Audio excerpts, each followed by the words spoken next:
Here, I'm going to show you guys how to do a quick find in Excel.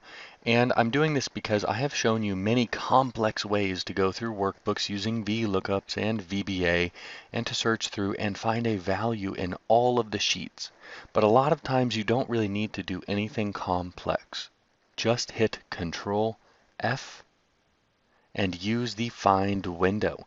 So let's say that we want to find ASC-1. Now we can click Find Next here, but a lot of people go, okay, it's not working. Now what do I need to do? I need something really complex and advanced to go through the workbook, but you do not. Click Options, and right here, change Sheet to Workbook. Then we can go through the entire workbook. And even better than that, this is really what you should do if you want to go through an entire workbook. Hit Find All and look at this. We get a window with every occurrence of what you're looking for in the entire workbook.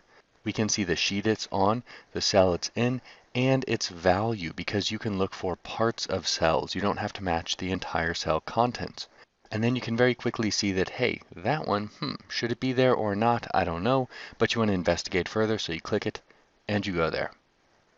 And this find all is going to work in a lot of situations so that you don't have to waste your time doing something more complex. Now, if you need something more complex, I will link to some of my other tutorials in the description for this video.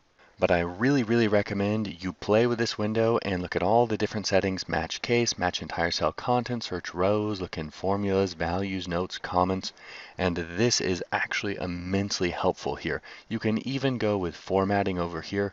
You can do so many great things here just with the find window.